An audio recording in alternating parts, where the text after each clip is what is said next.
Hello students, मैं धनंजय पांडे सुभागी देवी intermediate college के इस ऑनलाइन पोर्टल पे आप लोगों का बहुत बहुत स्वागत है। आज हम लोग पढ़ेंगे कक्षा 12 का बायोलॉजी विषय। कक्षा 12 का बायोलॉजी विषय में चैप्टर नंबर 3 हम लोग अध्ययन करना है। चैप्टर नंबर 3 का ये छठा वाला पार्ट है। छठा पार्ट है चैप्टर नंबर 3 का, और चैप्टर 3 है क्या, ह्यूमन रिप्रोडक्शन, मानव में जन्म। तो हम लोग मानव में जन्म पढ़ रहे हैं। ह्यूमन रिप्रोडक्शन हिंदी में क्या है, इसका नाम मानव में जन्म। मानव में जन्म ये हमको पढ़ना है। तो इसमें हम लोग पिछले 4-5 वीडियो देख चुके हैं। 5 वीडियो में मानव में क्या है, सबसे पहले मेल में देखा हमने, मेल में देखा रिप्रोडक्शन, तो मेल का रिप्रोडक्टिव सिस्टम देखा, primary reproductive system, secondary reproductive system and formation of sperm, उसे क्या कहते हैं उस प्रक्रिया को, स्पर्मेटोजेनेसिस को हम लोगों ने देखा। अब क्या है कि इसमें जो है, अब हम सेकेंड इसमें अध्ययन कर रहे हैं फीमेल रिप्रोडक्टिव सिस्टम का। फीमेल रिप्रोडक्टिव सिस्टम यानी कि मादा जनन तंत्र। अब मादा जनन तंत्र में हम लोगों ने पिछले ही वीडियो में देखा था, पिछला वीडियो जब हम लोगों ने देखा था तो उसमें देखा था हम लोगों ने मादा जनन तंत्र का जितने भी अंग हैं, मादा जनन तंत्र में जितने भी अंग हैं उसका प्राइमरी सेक्स ऑर्गन और सेकेंडरी सेक्स ऑर्गन, दोनों प्राइमरी सेक्स ऑर्गन और सेकेंडरी सेक्स ऑर्गन दोनों को हमने एक ही फिगर में दिखा दिया था। दोनों को हमने एक ही फिगर में दिखा दिया था। कुछ इस तरीके से आपका फिगर रहा होगा, कुछ इस तरीके से एक फिगर बनाए थे हम, ठीक है, और एक ही फिगर में हमने आपको सब कुछ दिखा दिया था, एक ही। तो ये फिगर आप लोगों ने देखा होगा, ठीक। तो इसमें हमने आपको एक ही फिगर में आपको बता दिया गया था कि ये जो मादा जनन तंत्र है इसमें जितने भी अंग पाए जाते हैं सारे अंगों के विषय में बता दिया था। अब यहाँ पर होती है हमारी क्या, ओवरी। यहाँ पर मादा में पाई जाती है ओवरी, ठीक है। और इस ओवरी में क्या होता है, फॉर्मेशन होता है ओवा का। ये जो ओवरी है, ये जो ओवरी है, वहां पर बताए थे हम आपको कि primary sex organ and secondary sex organ, primary sex organ, primary sex organ and secondary sex organ. तो हमको जो अध्ययन करना है, तो इसमें तो सारे सेक्स ऑर्गन है, लेकिन हमको जो अध्ययन करना है प्राइमरी सेक्स ऑर्गन, तो इस पे फोकस करेंगे हम लोग, ओवरी के विषय में पढ़ेंगे। तो इस ओवरी जो है, ओवरी यह दोनों तरफ क्या है, उदर गुहा में दोनों तरफ लटकी हुई है, और लगा किससे है, यूटेरस। ये क्या है, यूटेरस है, यूटेरस से लगा होता है। इसका एक जो सिरा है यूटेरस से जुड़ा रहता है, और एक सिरा जो है यहाँ पर फैलोपियन ट्यूब से जुड़ा रहता है, ठीक है। तो ये जो फैलोपियन ट्यूब से जुड़ा है, और यहाँ पर ये यूटेरस की दीवार से जुड़ा हुआ है, ठीक। और इसमें फॉर्मेशन किस चीज का होगा, ओवा का, और ओवा निकल करके जाएगा कहाँ पर, इसमें आपके फैलोपियन ट्यूब में। कैसे जाएगा, स्ट्रक्चर कैसे होता है, बनेगा कैसा है, अब हिस्ट्री हम देखेंगे इसकी आगे, ठीक है। तो ये जो ओवरी है, अब इस ओवरी के विषय में हम लोग अध्ययन करेंगे आज। एक एक सेक्स ऑर्गन के विषय में अलग अलग अध्ययन करेंगे, ठीक है। तो हम लोग पहले ओवरी को ही देख लेते हैं, ओवरी के विषय में देख लेते हैं, ठीक। मिटाते हैं। तो यहाँ पर है क्या,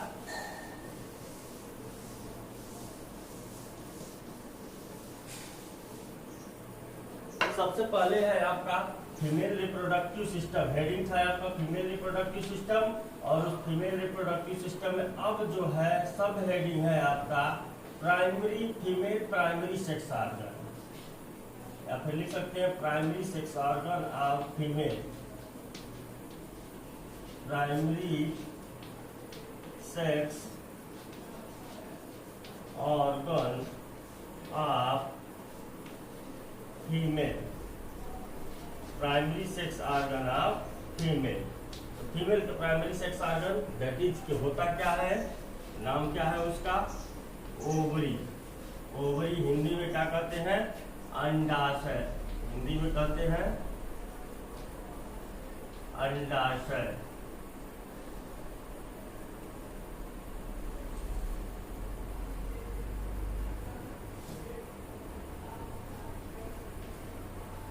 तो शय मतलब क्या होता है, घर। शय मतलब क्या है, घर। और अंडा का मतलब क्या है, अंडा ही।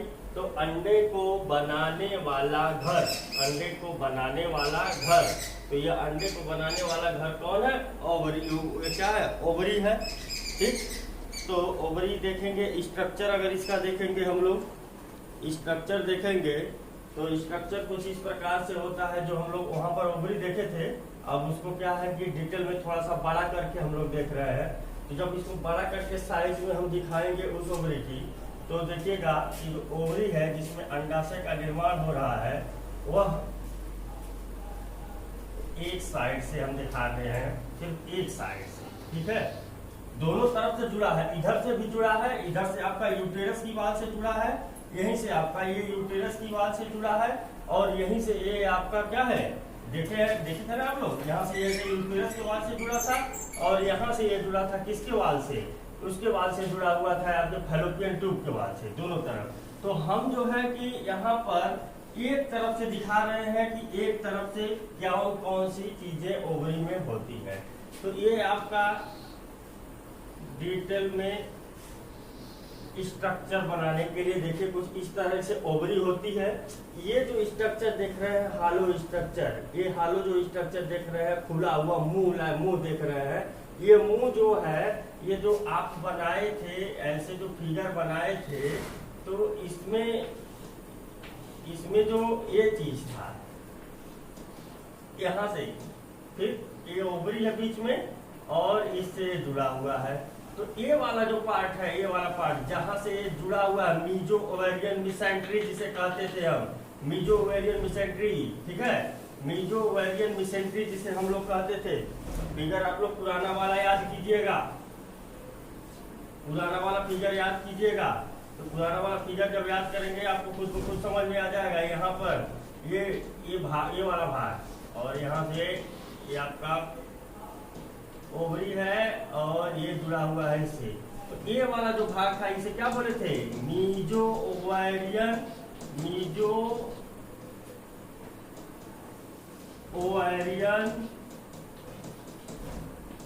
मिसेंट्री, मीजो ओवेरियन मिसेंट्री बोले थे हम लोग इसको।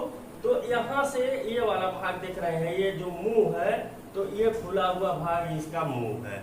इसी में से क्या होता है, इसी में से आपका इसी के रास्ते जो ब्लड वेसल्स हैं, जो नर्व है, तंत्रिका तंत्र है, चाहे रक्त केशिकाएं हैं, सब इसी रास्ते क्या होती हैं, घुसती हैं अंदर, क्या होती हैं, इसी रास्ते घुसती हैं। ठीक, तो इसको कहते क्या है हम लोग? इसे कहते हैं हाइलम। इसे क्या कहते हैं? जिस रास्ते घुसती हैं। तो ये जो खुला हुआ भाग है ये क्या है? हाइलम। खुला हुआ भाग क्या है? हाइलम कहते हैं। इस मुंह जो खुला हुआ है इसको हाइलम कहते हैं। और यह इसी के रास्ते घुसता क्या है आपका नर्वस सिस्टम, यानी कि जो न्यूरॉन्स होते हैं वो इसके रास्ते एंट्री करते हैं, ब्लड वेसल्स इसके रास्ते एंट्री करते हैं। ठीक है, और जब यहाँ से जब यह जुड़ जाएगा फैलोपियन ट्यूब से, तो जिससे जुड़ा होगा जिस तंतु से, उसको क्या कहते हैं? मीजो ओवेरियन मेसेंट्री कहते हैं। ठीक है, तो देखिए सिर्फ यह जुड़ाव जो है, एक तरफ आपका फैलोपियन ट्यूब से है, एक तरफ यूटेरस से है।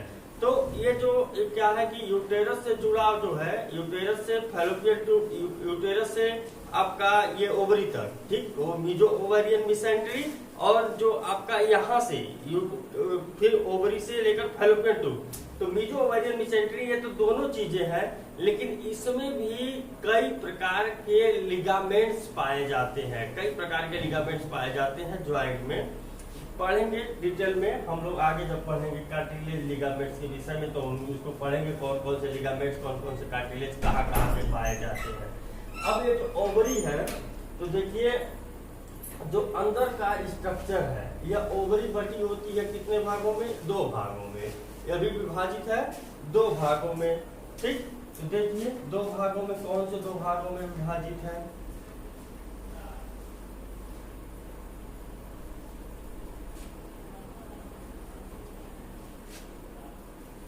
अब ये ओवरी भी विभाजित है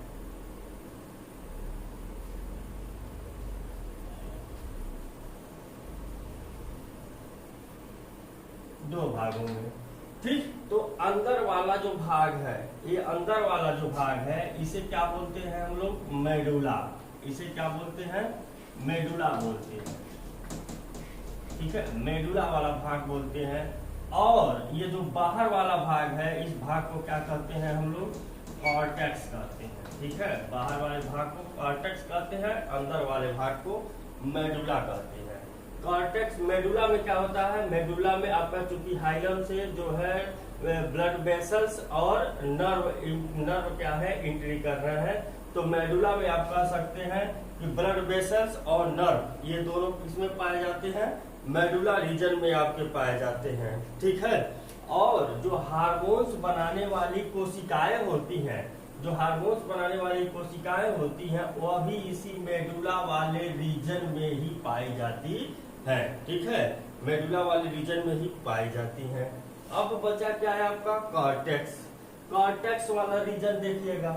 कॉर्टेक्स वाला जो रीजन है, इसमें जो इसका सबसे बाहरी लेयर है, सबसे बाहरी लेयर, इस पे पाया जाता है एपिथेलियम सेल। पूरा एपिथेलियम सेल लगा होता है शुरू से अंत तक।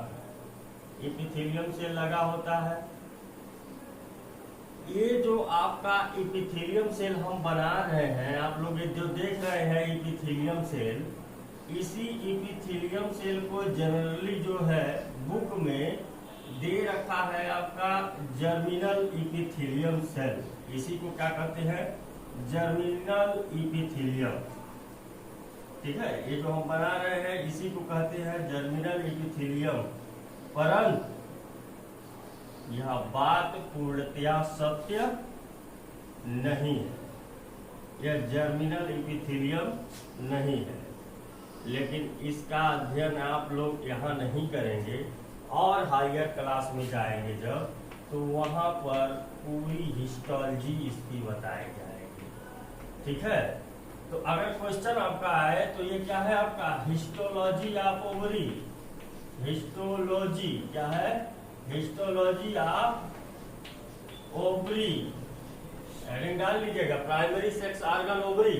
तो इसमें हम हिस्टोलॉजी भी बताते चल रहे हैं, एक एक अंक को बताते चल रहे हैं, बाद में लिख करके एक्सप्लेन करने की जरूरत नहीं, फिगर में ही एक्सप्लेन हम कर दे रहे हैं। ठीक है, तो ये जो बाहर वाला जो सेल्स आप देख रहे हैं, इस बाहर वाले सेल्स को क्या कहते हैं? बाहर वाले सेल्स को कहते हैं सरफेस एपिथेलियम सेल। इसको क्या कहते हैं? Surface epithelium cell. Surface epithelium cell. But याद रखिएगा अपने स्तर पर कि इसी सरफेस एपिथेलियम सेल को ही क्या बोला जाता है? Germinal epithelium. क्या है कि जर्मिनल एपिथेलियम इसी को बोलते हैं, जर्मिनल एपिथेलियम। ठीक है, शुरू में जर्मिनल एपिथेलियम क्यों बोला जाता था?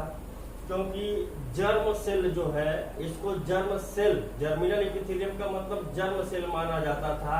यानी कि जो ओवा जो बन रहा है, ओवा का जो प्रोडक्शन हो रहा है, वह प्रोडक्शन किससे होगा? जो फॉलिकल का ओवन होगा, फिर ओवा का, यानी अल्टीमेटली जो ओवा का प्रोडक्शन हो रहा है वो इन्हीं कोशिकाओं के द्वारा होता है। विकास इन्हीं कोशिकाओं को विकास करने पर होता है। परंतु जब प्रयोग में ऐसा देखा गया, तो बाद में जब बहुत इस पे प्रयोग हुए, तो यह देखा गया कि एक्चुअल में ओवरी की जो ये बाहर वाली दीवार दिख रही है, ये बाहर वाली दीवार जो है, ये जर्मिनल टाइप की नहीं है। यानी कि जर्म सेल का प्रोडक्शन यह दीवार नहीं कर सकती। यह दीवार मात्र और मात्र क्या करती है? बाहरी लेयर बनाती है ओवरी की, और ओवरी की रक्षा करती है। ठीक है, यह रक्षा करती है और बाहरी लेयर बनाती है। जर्मिनल क्वालिटी इसकी नहीं है। प्रश्न आएगा कि जर्मिनल आखिर किसे कहेंगे? तो जर्मिनल एपिथेलियल सेल कौन सा होगा? तो जो जर्मिनल एपिथेलियल सेल यानी कि ओवा का जो प्रोडक्शन होता है, ओवा का प्रोडक्शन ओवरी से बाहर होता है। ओवरी से बाहर होता है ओवा का प्रोडक्शन। बताया जाएगा, अभी आपको डिटेल में बताया जाएगा। जब फीमेल बेबी जो है माँ के गर्भ में रहती है, तो उसी समय ओवा का प्रोडक्शन शुरू हो जाता है। उसी समय उसके शरीर में ओवरी का फॉर्मेशन और ओवा का प्रोडक्शन शुरू होता है। जैसे जैसे ये ओवरी मैच्योर होती है तो वह ओवा जो है, ओवम जो है, ओवा जो है वह यॉक सेल होते हैं। वो यॉक सेल होते हैं। यॉक सेल जो होते हैं जब मैच्योर करेंगे तो और ओवरी भी मैच्योर होगी तो यॉक सेल इंटर कर जाते हैं किसके अंदर, ओवरी के अंदर, और ओवरी के अंदर यह इंटर करके ओवा का फॉर्मेशन कर देते हैं। ठीक है, तो देखिएगा ये बाहर वाला लेयर है। इस बाहर वाले जो इपिथेलियल लेयर है, इपिथेलियल लेयर के ऊपर, इस इपिथेलियल लेयर के ऊपर जो है एक और लेयर पाई जाती है, बहुत पतली एक और लेयर पाई जाती है जिसे कहते हैं ट्यूनिका एल्बुजिनिया, जिसे कहते हैं ट्यूनिका एल्बुजिनिया। इसके ऊपर एक और लेयर होती है ऐसी,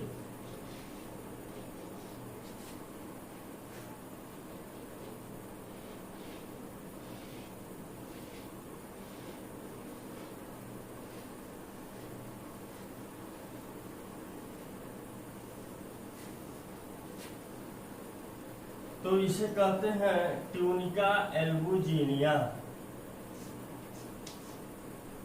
दिखाई दे रहा है नीचे, ट्यूनिका एल्बुजिनिया। ठीक है, ट्यूनिका एल्बुजिनिया के अंदर और मेडुला के बाहर ये वाला जो पूरा भाग पाया जा रहा है यही है आपका कॉर्टेक्स का भाग। और इस कॉर्टेक्स वाले भाग में जो है सबसे पहले जब यॉक सेल इसमें इंटर करेगा, यॉक सेल जो बाहर है वो इस ओवरी से बाहर है, बच्ची जब माँ के गर्भ में है उसी समय उसका विकास शुरू हो गया है, वह यॉक सेल विकसित होकर के इंटर करेगा किसमें, आपके ओवरी के कॉर्टेक्स में। और ओवरी के कॉर्टेक्स में आकर के सबसे पहले बनाएगा क्या, जो प्राइमरी स्ट्रक्चर होगा वो होगा क्या, प्रीमोर्डियल फॉलिकल। क्या होगा, यहाँ पर ऐसे छोटा सा एक बनता है क्या, primordial follicle, primordial follicle.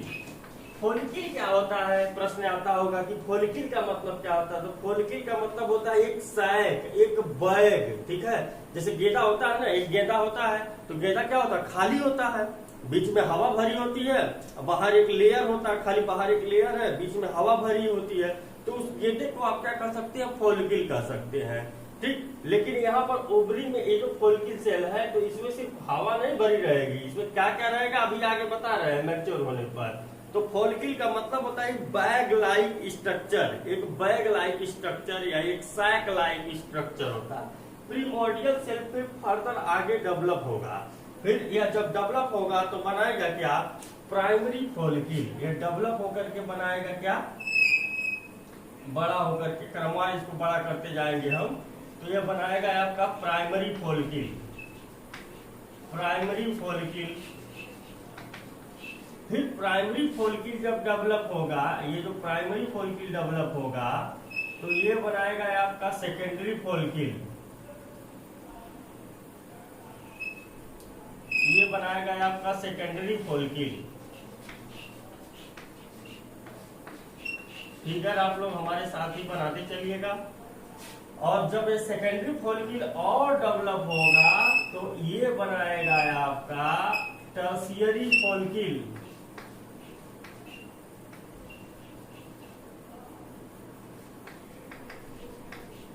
Tertiary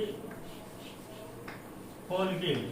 अब ये टर्शियरी फॉलिकल जब एकदम से डेवलप हो जाएगा और ओवुलेशन के लिए तैयार होने, मतलब ओवुलेशन के लिए तैयार होने लायक हो जाएगा, तब यह डेवलप होकर के कंप्लीटली जो बनाता है उसे हम लोग कहते हैं, उस स्ट्रक्चर को क्या कहते हैं, ग्राफियन फॉलिकल। इसको क्या कहते हैं हम लोग, ग्राफियन फॉलिकल कहते हैं। ठीक है, न्यूक्लियस और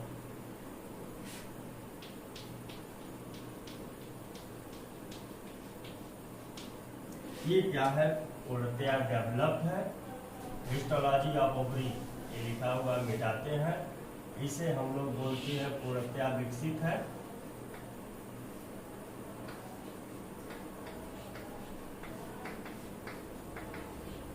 ग्राफियन फोल्किल, यहाँ तक समझ लीजिए एक बात। पुनः तब फिर हम आगे आपको लेकर के चलते हैं ओवरी के विषय में।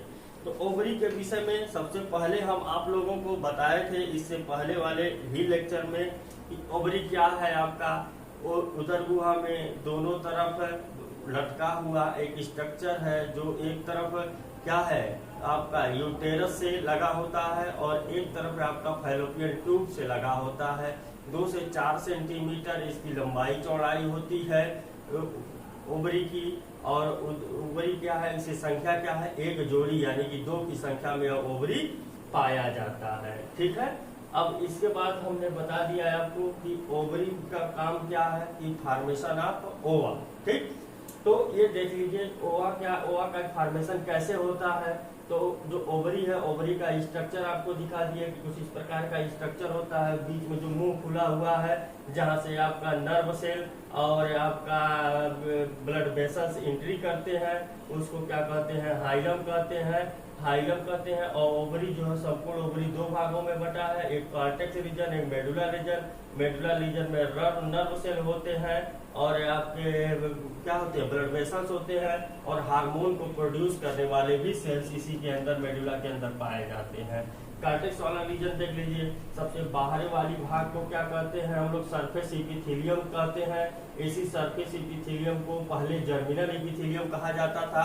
ऐसा माना जाता था कि जो यह जर्म सेल अर्थात कि ओवा का जो फॉलिकल सेल का फॉर्मेशन हो रहा है, इसी जर्मिनल इसी सेल से हो रहा है। लेकिन प्रयोग में देखा गया कि इस सेल से फॉर्मेशन नहीं हो रहा है, बल्कि चूंकि एक याक का फॉर्मेशन इस ओवरी से बाहर होता है और मैच्योर होने पर ओवरी के याक सेल एंट्री करता है ओवरी में, और ओवरी में एंट्री करके क्रमवार पहले प्रीमोर्डियल फॉलिकल, फिर प्राइमरी फॉलिकल, फिर सेकेंडरी फॉलिकल, टर्शियरी फॉलिकल, और एट लास्ट क्या है, ग्राफियन फॉलिकल में डेवलप हो जाता है। अब ये ग्राफियन फॉलिकल जो है, ग्राफियन फॉलिकल जब डेवलप हो गया तो डेवलप होकर के ये स्रावित करता है एस्ट्रोजन हार्मोन। कौन सा हार्मोन स्रावित करता है, एस्ट्रोजन हार्मोन का स्राव करता है। ठीक है, एस्ट्रोजन हार्मोन का स्राव करता है। और ये एस्ट्रोजन हार्मोन हम बताएंगे आपको, एस्ट्रोजन हार्मोन कक्षा 11 में आप लोगों ने पढ़ा होगा एस्ट्रोजन हार्मोन कैसे निकलता है। स्राव तो करता है ग्राफियन फॉलिकल, लेकिन स्राव करवाता कौन है, ये करवाता है पिट्यूटरी ग्लैंड करवाती है। कक्षा 11 में पढ़ा होगा, वो हम जाना नहीं चाह रहे हैं, थोड़ा सा समय व्यर्थ होगा ज्यादा। ठीक, एस्ट्रोजन का स्राव होगा। और एस्ट्रोजन किसको प्रेरित करता है, ओवुलेशन को। किसको प्रेरित करता है, ओवुलेशन को। तो यहाँ से होगा क्या, एक फॉलिकल सेल जो है ये आपकी फट जाएगी। ये फॉलिकल सेल ये यहाँ से दीवार यहाँ से फट टूट जाएगी। एस्ट्रोजन हार्मोन्स के प्रभाव से यह फॉलिकल सेल फटेगा, दीवार टूट जाएगी, और यहाँ से क्या है आपके कहा तो जाता है कि ओवा निकलता है, लेकिन ओवा नहीं निकलता है। निकलता क्या है, सेकेंडरी oocyte। क्या निकलता है, सेकेंडरी oocyte निकलता है। ठीक है, सेकेंडरी oocyte निकलता है यहाँ से। अब यह सेकेंडरी oocyte जो निकला तो आपको दिखाई दे रहा है यहाँ से ऐसे, फिर यह इसमें फैलोपियन ट्यूब में घुसा है। तो जो सेकेंडरी oocyte ये जो निकला, अब सेकेंडरी oocyte जब घुसेगा आपका फैलोपियन ट्यूब में, तो फैलोपियन ट्यूब में जाकर के इसमें मेटाफेज अवस्था जब आएगी, तो मेटाफेज सेकेंड अवस्था में जाकर के यह क्या होगा, ओवा का निर्माण करेगा। अर्थात ओवा का निर्माण कहाँ पर होगा, फैलोपियन ट्यूब में जाकर के होगा। यहाँ से तो क्या निकला, सेकेंडरी oocyte खाली निकला। जब फैलोपियन ट्यूब में जाएगा, यानी कि जो मेंस्ट्रुअल साइकिल होती है, मेंस्ट्रुअल साइकिल में जो चीज निकलता है वह ओवा नहीं होता, वह सेकेंडरी oocyte होता है। सेकेंडरी oocyte का फॉर्मेशन होता है। ओवा का फॉर्मेशन तो आपका फैलोपियन ट्यूब में जाकर के होता है। ठीक, अब देख लीजिए कि जब सेकेंडरी oocyte यहाँ से निकल गई, तो निकलने के बाद जो ये बचा हुआ स्ट्रक्चर है, यह बचा हुआ स्ट्रक्चर ये निर्माण करता है, ये जो बचा हुआ भाग है ये निर्माण करता है एक पीले स्ट्रक्चर का, एक पीले बॉडी का, पीले कलर का यहाँ पर एक और स्ट्रक्चर मिलेगा, पीले कलर का स्ट्रक्चर यहाँ पर और मिलेगा। उस पीले कलर के स्ट्रक्चर को हम लोग क्या कहते हैं, इम्पोर्टेंट थिंग्स है, उसका नाम है उस पीले कलर के स्ट्रक्चर का कार्पस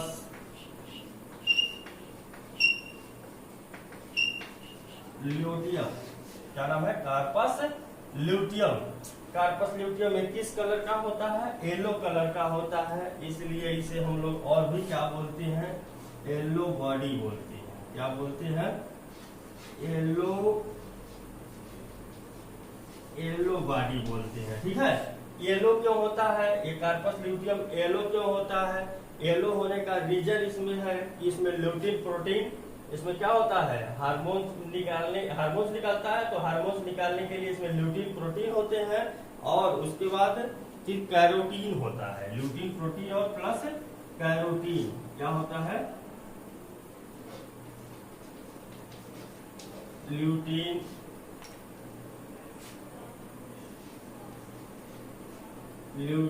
प्रोटीन प्लस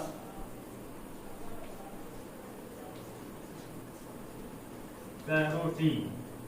तो lutein plus protein plus carotene पाया जाता है किसमें?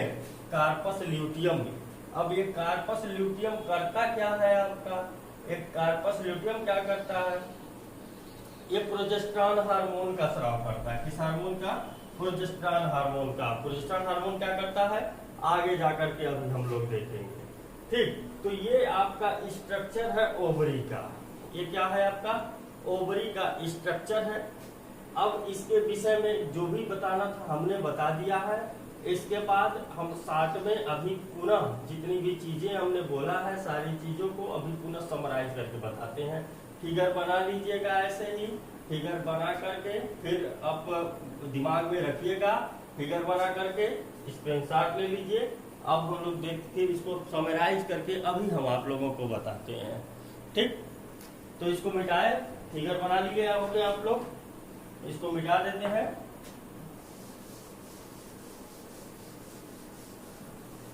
अब जो प्राइमरी सेक्स ऑर्गन ओवरी हम लोग देख रहे थे, इस प्राइमरी सेक्स ऑर्गन ओवरी में जो प्रक्रिया है आपकी ओवा के फॉर्मेशन की, ओवा के बनने की जो प्रक्रिया है, तो उसको कहते क्या है हम लोग?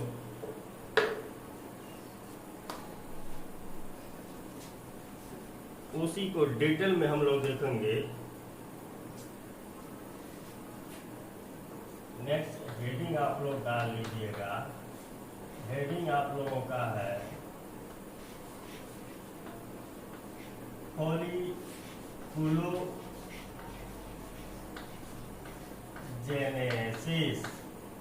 क्या हेडिंग है आपका? फॉलिकुलोजेनेसिस। फॉलिकुलोजेनेसिस क्या है आपका? फॉलिकुलोजेनेसिस किसे कहते हैं? फॉलिकुलोजेनेसिस या फॉलिकल सेल के बनने की प्रक्रिया है। ओवरी में ये क्या है? ओवरी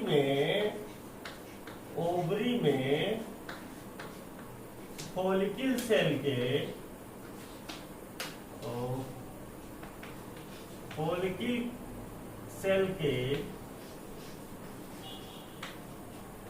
बनने की प्रक्रिया है, बनने की प्रक्रिया है। ठीक है, तो फॉलिकुलोजेनेसिस किसे कहते हैं? ओवरी में फॉलिकल सेल के बनने की प्रक्रिया को क्या कहते हैं? फॉलिकुलोजेनेसिस कहते हैं। तो ओवरी में फॉलिकल सेल बनना कब शुरू होते हैं? यह देख लीजिए आप लोग कि ओवरी में फॉलिकल सेल बनना कब शुरू होते हैं।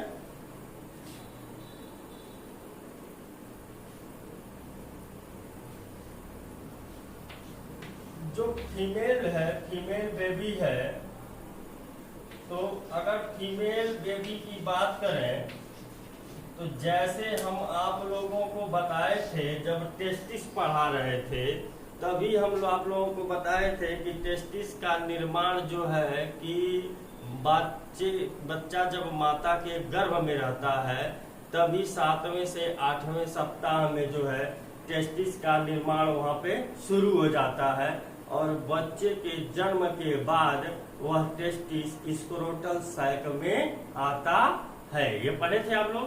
ठीक उसी प्रकार फीमेल में भी, जो फीमेल बेबी है, यह भी जब माता के गर्भ में हो, फीमेल बेबी में प्रेगनेंसी के, फीमेल बेबी में ओवरी का, ठीक है, ओवरी का बनना प्रेगनेंसी के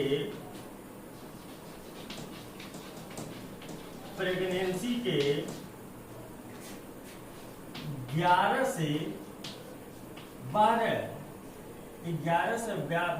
12वें सप्ताह में ही शुरू हो जाता है। ठीक है, यानी कि जब प्रेगनेंसी होती है तो प्रेगनेंसी के 11 से 12वें सप्ताह में, 11 से 12वें सप्ताह में ही ओवरी बनना, माता के गर्भ के अंदर ही बच्ची में ओवरी का बनना शुरू हो जाता है।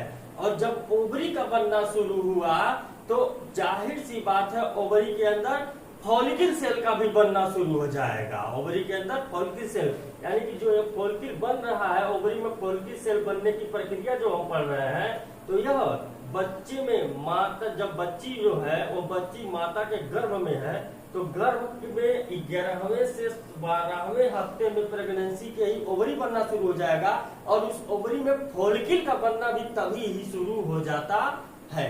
ठीक है, तभी शुरू हो जाता है। प्रक्रिया है पूरी एक लंबी है, शुरू तभी हो जाएगा। फिर माता जब बच्ची जन्म लेगी तो उसके बाद कुछ समय तक रुका रहता है।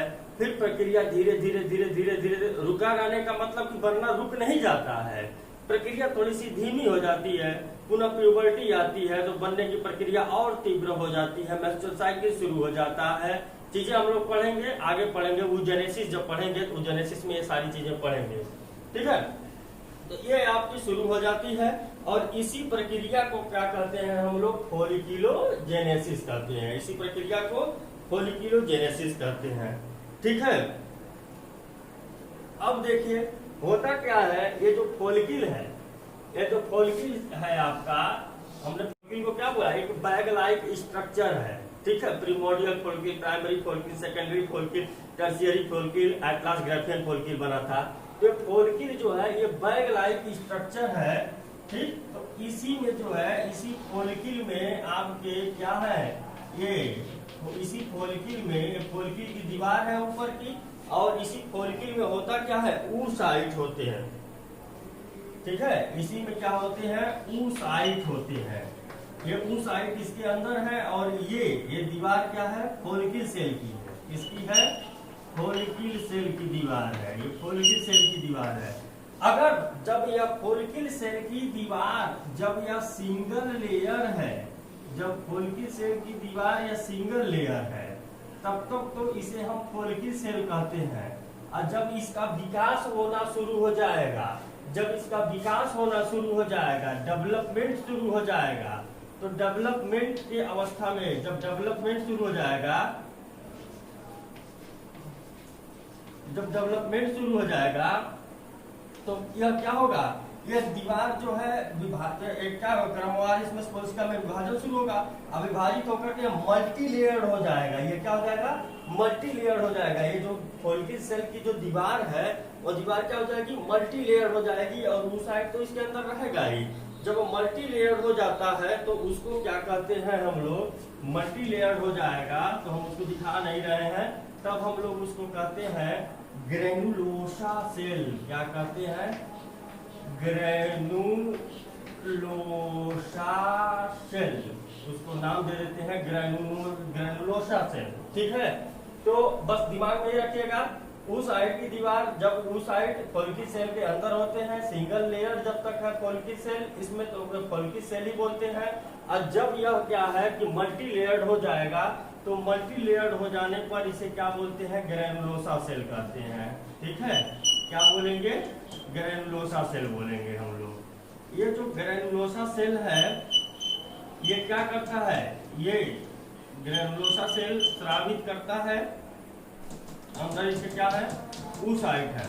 इसी ग्रैनुलोसा सेल्स के द्वारा ही एस्ट्रोजन हार्मोन्स का स्राव होता है।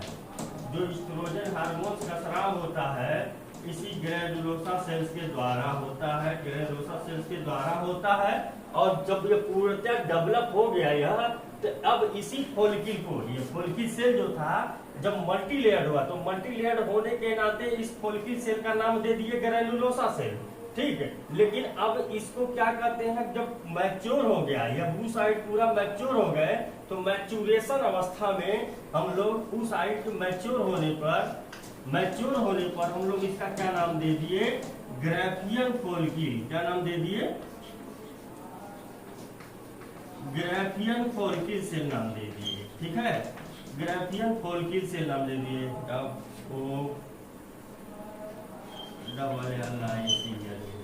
ग्राफियन फोलिकिल सेल नाम दे दिए। ठीक है,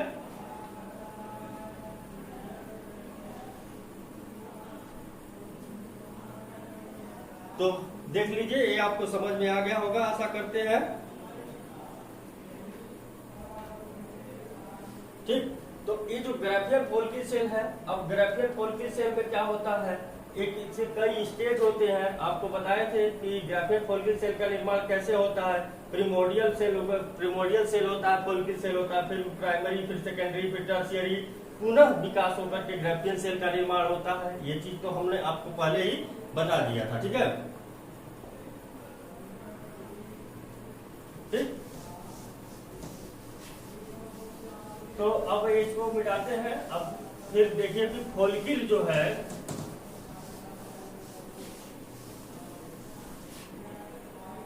अब ये फोलिकिल क्या है, तो जो आप फोलिकिल बार बार ये जो नाम सुन रहे हैं फोलिकिल, तो फोलिकिल इज अ oocyte। फोलिकिल क्या है, follicle is an oocyte, follicle is an oocyte surrounded by granulosa cell.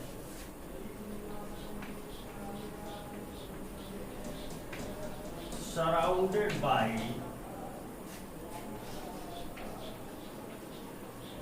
Granulosa cell.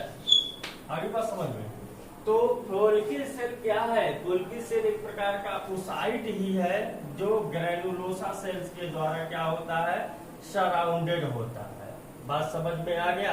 तो ये क्या है कि एक oocyte ही है, तो आपको दिखाया गया था कि ये oocyte जो है ये अगर मल्टी लेयर्ड हो जाएगा, जब मल्टी लेयर्ड हो जाएगा तो इसी को हम लोग क्या बोलेंगे, ग्रैनुलोसा सेल बोलेंगे। ये ग्रैनुलोसा सेल बोलेंगे, जब मल्टी लेयर्ड हो जाएगा तो ग्रैनुलोसा सेल बोलेंगे। और इसी को क्या कहते हैं हम लोग, oocyte। ये है क्या, oocytes है, ये एक प्रकार का oocytes है जिसे हम लोग क्या कहते हैं, ग्रैनुलोसा सेल्स कहते हैं। ठीक है, बात समझ में आ गया। और फोलिकिल का मतलब क्या है, बैग है। एक टोटल को क्या कहेंगे, बैग कहेंगे, तो फोलिकिल सेल कहेंगे। तो फोलिकिल सेल क्या है, एक oocyte है जो ग्रैनुलोसा सेल्स के द्वारा सराउंडेड रहता है। ग्रैनुलोसा सेल यानी मल्टी लेयर्ड सेल। ठीक है, अब देखिए होगा क्या, जब ओवुलेशन हो जाएगा, ओवुलेशन, तो ओवुलेशन होने के बाद जो कार्पस ल्यूटियम, ओवुलेशन जब होगा तो ओवुलेशन के बाद जो कार्पस ल्यूटियम